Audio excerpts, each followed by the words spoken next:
We are here representing Ireland's Future, which is an organisation that advocates a referendum on Irish unity, but just as importantly advocates planning for that referendum. What we're doing tonight is launching this booklet which sets out Ireland's Future's proposals for planning for the next 6 or 7 years to reach a referendum. My name is Brian Feeney.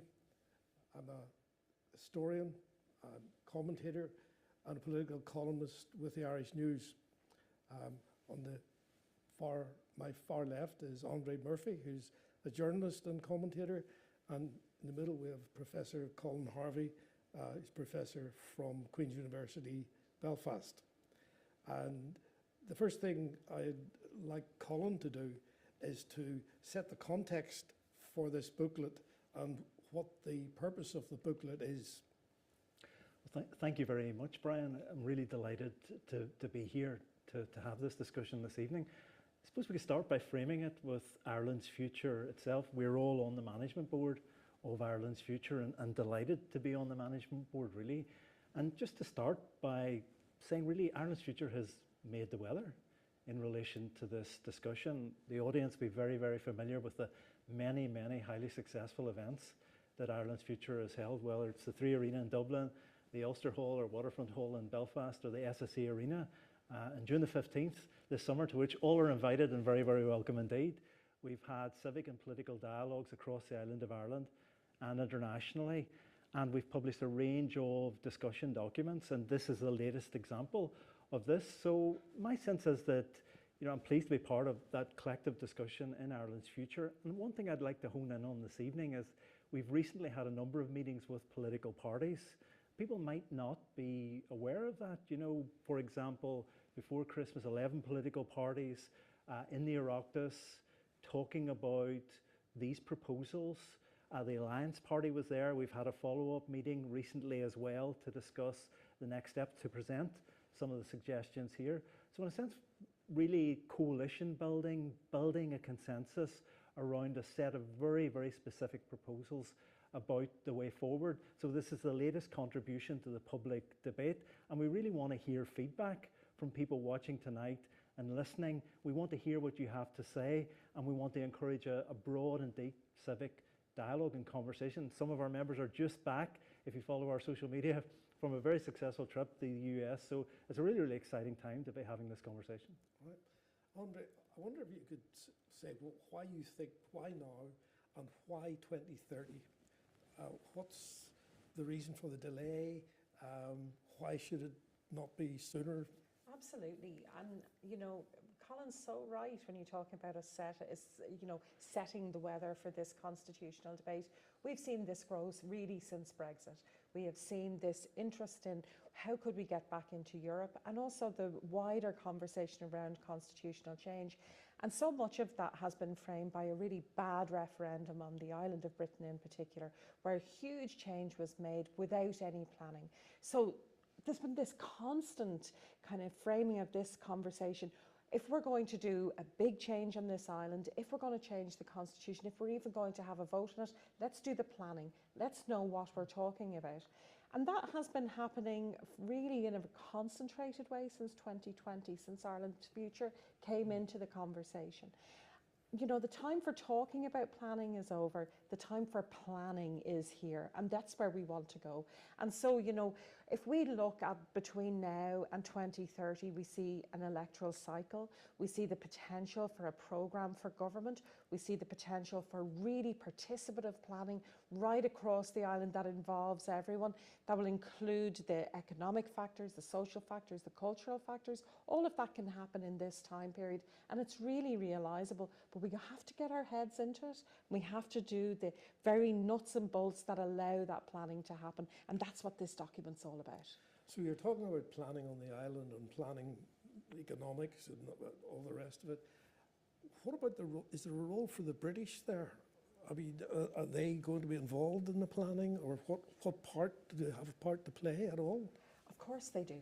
I mean, even setting the date is up to the Secretary of State, you know. Those things need to be done. The Irish government needs to be talking to the British government now. They need to be doing it at an intergovernmental level now about the conditions when the border poll will be set, agreeing the date, working out how this conversation is going to happen. That has to happen right now. This isn't something that can be delayed any longer. Ostriches have no part to play in our constitutional future. We need to be doing this. And do you have a set of proposals that would involve both governments? What would you suggest that the British and the Irish governments do together? And what would you suggest that the Irish government has to do on its own? Well, Brian, it's a great point.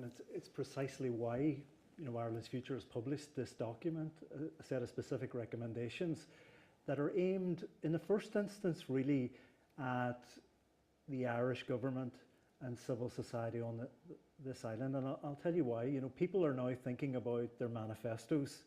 They're thinking about putting things in it, and we would like to see some of our very specific recommendations make their way into those manifestos. If you're committed to achieving constitutional change, then let's see what that preparatory work looks like. And we've made a number of suggestions here in relation to the Irish government, the next Irish government, and the negotiations around a programme for government.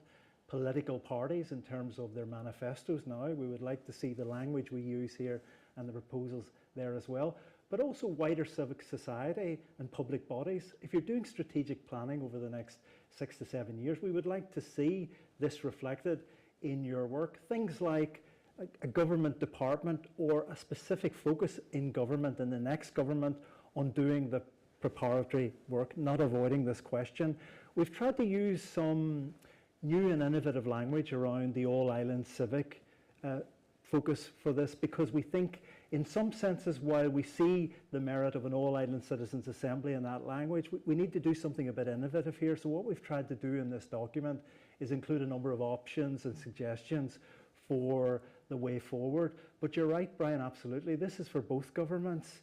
You know, the clear view that we have is we know enough now to start this process.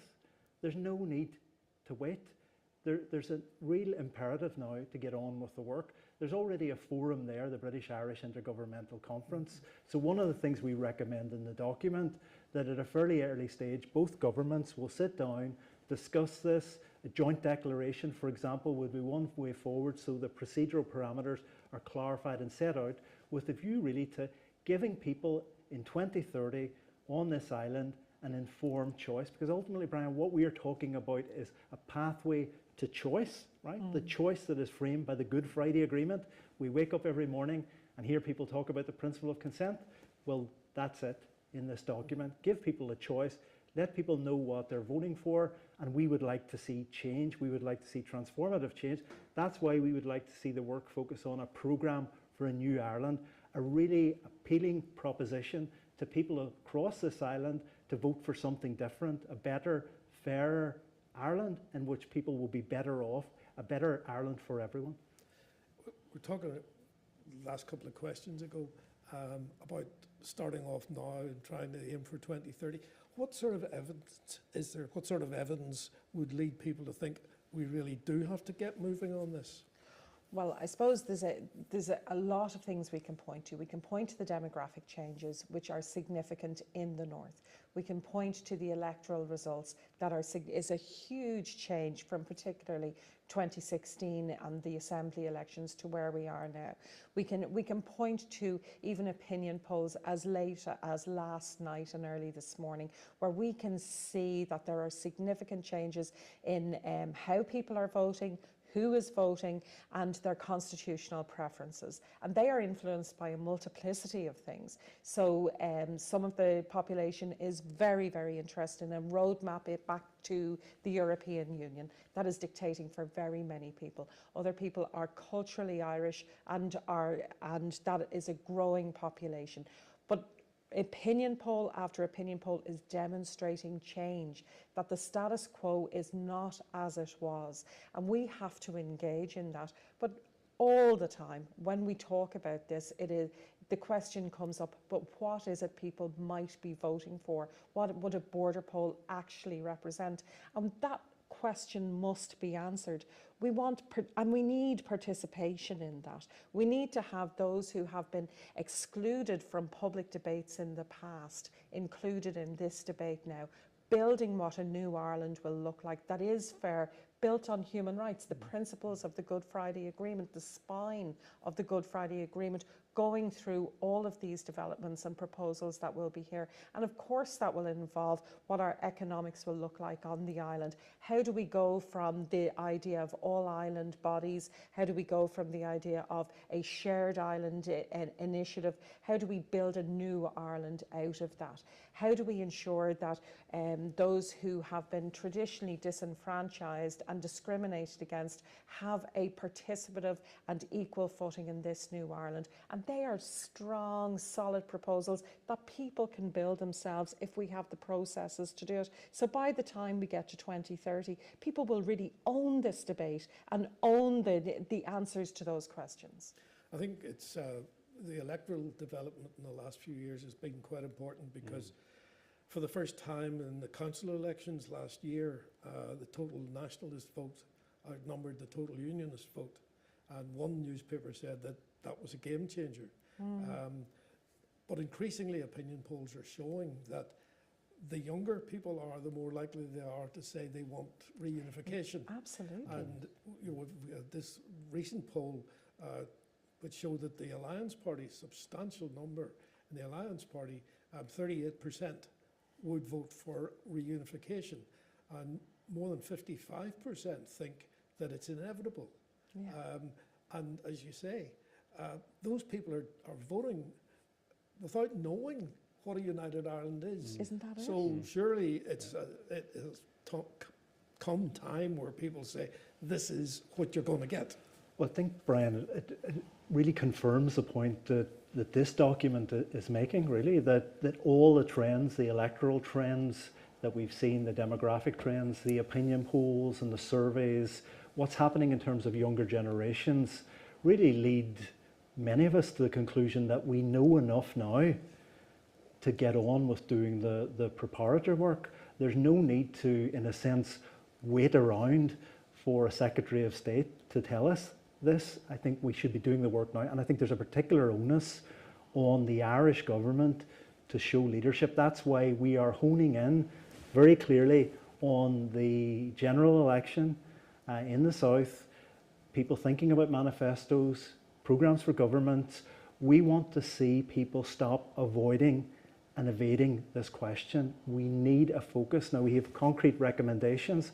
There are options and suggestions. We want to encourage a debate, but we want to see the Irish government facing towards this question, because ultimately, you and I, we want this choice. We just don't want people to be talking about it, and we know enough now to start and get on with the work. You said earlier that you'd be recommending a department to be set up. Would there be a minister? Would there be a separate set of civil servants dedicated to a referendum? Again, great question, Brian. And one of the things that we've noticed in the discussions we've had so far is people want government to face into this, but there are different models and designs of how you do it. One way of doing it is a government department with a minister attached to that. You could have a bolstered unit within government. You know, some people think the Shared Island unit is rather facing away from this question, and the Shared Island initiative face into that. So there's all sorts of options which we've included here, models for doing it. What we have said in the document is we're not so hung up on terminology and structures. We would like government to actually get on with doing the work. It seems to me that a government department is one very good way of showing a seriousness of intent. But what really needs to happen is the work needs to get done, whatever configuration is put in place to do that. At the moment, look, we all know, you know, we go to Shared Island discussions and it's as if, you know, people are avoiding this. Yeah. I think we need to stop doing that. We need to wise up. We need to grow up. We need to face into this. It's a Good Friday Agreement conversation. It's in the Irish Constitution. We want to get that choice. We need to be ready when it happens. Here's a difficult question, Andre. Oh, no. He's talking about a government department or a minister or whatever. Yeah. What happens if there are other parties not in the government who say, we don't agree with that, we don't buy that, we think it should be a different kind of state?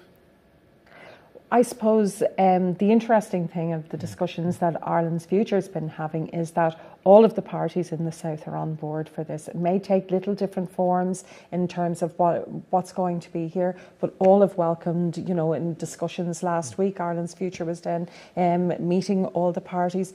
None of them said these are bad ideas. None of them have said it's a bad idea to plan and we need to get more concerted. They've all said, no, these are really interesting. Let's look at this. You can absolutely bet your bottom dollar that all of the manifestos, for the first time in an election in the 26 counties in that area, are going to mention this debate. The constitutional debate will be there and how the parties engage with that.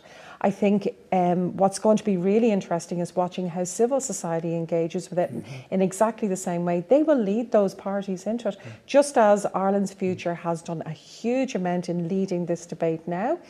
All of those organisations will into the future.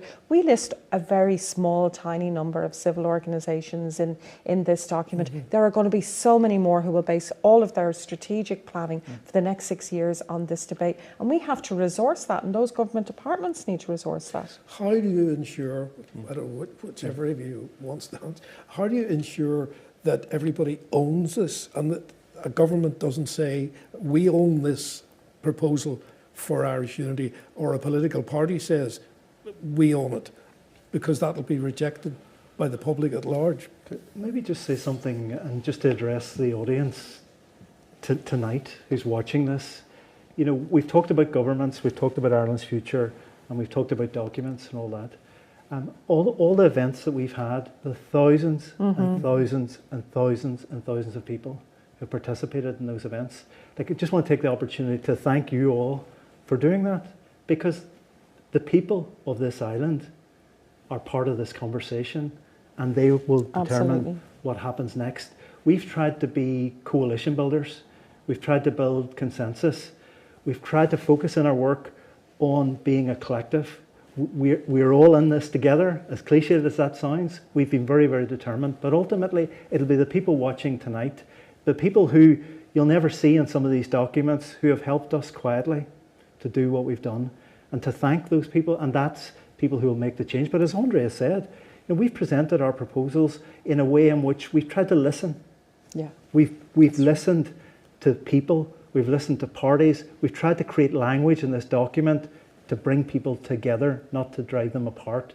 And ultimately, it'll be for the people of this island to decide, and we think we're trying to build a project to which the people of this island also own.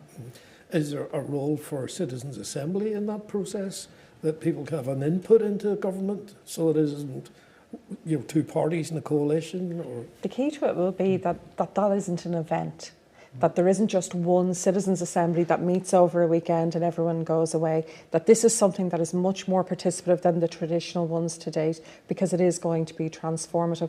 And there has to be a huge amount of outreach in that, and ensuring that communities who may be afraid of this debate, who might feel that this is a threat to them, that they are included in those assemblies. And we need to be flexible about where they meet and how we do that listening. So, you know, whether you're in the Republic of Ireland, whether you're in Northern Ireland, whether you're in the 26 counties, whether you're in 6 counties, whatever your language, you are safe and you are in a constitutional debate that includes you, no matter what your position is within that, and you are heard and you are listened to, and that is critical within this debate. And so how we imagine citizens' assemblies needs to change to reflect the complexity we need to include in this. And if you think about it, Brian, just to come back on, following on from Andre, that at the heart of everything we've recommended, our central recommendation has been about all-island engagement. That what we've tried to do in this document is create language around that will promote innovation around how we do that. The traditional models may not work, and we may have to think beyond the traditional models, but at the core of everything we're recommending is about participation and engagement, about bringing people on board. You mentioned earlier the role of the British Irish Intergovernmental Council. Would that have a say, would that be involved in agreeing the question or questions, or would it simply be the Electoral Commission in Britain, or would it be important that it wasn't a matter for the Electoral Commission, because the Good Friday Agreement says that it is the people of Ireland alone, without external impediment? would that be an external impediment if you have a British government devising questions? Look, the starting point for some of this is the right belongs to the people of the island of Ireland alone without external impediment. And Ireland's future has always been clear from an early stage that strong British-Irish intergovernmental cooperation, framing this, was fundamentally important. Nobody on this island wants a solo run from the British government. We've had enough unilateral, shambolic behaviour. There are parameters that are there in the agreement, but this needs to be comfortably framed by British-Irish intergovernmental cooperation as well. It has to be planned, it has to be a partnership approach. Yes, there's a triggering mechanism, if you like, in relation to the Secretary of State and the British government, but the right belongs to people on this island. How would they arrange the referendum or referendums? Because there would be two. And how do you think that could be reached and agreed? And again, the Good Friday Agreement example is there for us. You know, what seemed very difficult at that stage was, it seems like it was so easy now when we see that there were two concurrent referenda on the state around what was huge constitutional change in the South to change the constitution on Articles 2 and 3 and to put in place the mechanism for us making constitutional change now. So it absolutely can be done. We've done it before, and you know, we should bear confidence in our own ability to meet the challenges we have. Yeah, I mean, that's an important point, that there is a precedent for this. Absolutely. And although there were two different sets of questions, North and South, nevertheless, they operated together. I suppose it'll play out in two jurisdictional contexts, and this is where we also need to acknowledge the enormous amount of academic and other research that has already cleared the pathway around this. You know, the work that was done by the UCL working group, the work that's been done by the ARANS project, the Royal Irish Academy, collectives of academics who've been thinking this through, writing long and detailed papers about it, to the extent to which now, you know, I certainly feel that the procedural parameters of this are fairly clear. There's a growing consensus around the sort of procedural components of how this will work in the different jurisdictions on the island of Ireland. You know, but hopefully when the day arrives, there'll be clarity. The key thing for me, ultimately, that people know what they're voting for when the day arrives. Obviously, nothing's going to happen before the next British and the next Irish general election, whenever they be, but be next year anyway. When they're up and running and there's a programme for government, how fast do you see that moving? What developments will there be towards our suggestions of a referendum in 2030? Some of that will be contained in some of the manifestos that we're going to see. So we're really, you know, all of the parties for wherever they're going to be standing are already kind of sketching out what those manifestos are looking like right now. This will feature in all of those manifestos one way or another. And we will see then how quickly programmes for government can be established on this. In some ways, this is the easy part for them. There's going to be so many different challenges for everyone following the next two elections that, you know, this bit should be quite easy. And I was so struck when I was going through this document over the weekend at how quickly a programme for government, establishing the discussions, establishing the plans and moving along, how quickly this can happen. It will But look at how quickly so much other change has already happened since the Brexit vote. We know that, you know, with good speed, we can do this quickly. Maybe just worth pointing out to the audience and really underlining the sense we want feedback is that we've actually had a go at a really, really detailed, tedious, boring timetable. Yeah. So which is in the so for any incoming Irish government that would like a suggested timetable, we've gone into a lot of detail. Now, people will perhaps criticise aspects of the way we've done it, but what we've tried to do is to help the conversation by really, I think this is an unprecedented landmark document. You know, my view is clear. Ireland's future has been quietly and not so quietly making history. I think this document is part of that process, but there is a very, very detailed timeline here. I'm a big believer in timeframes, Brian. I think timeframes, things get done when there are timeframes. So have a look at the timeframe, have a look at what we suggested, agree, disagree, but we really, really want to hear from people.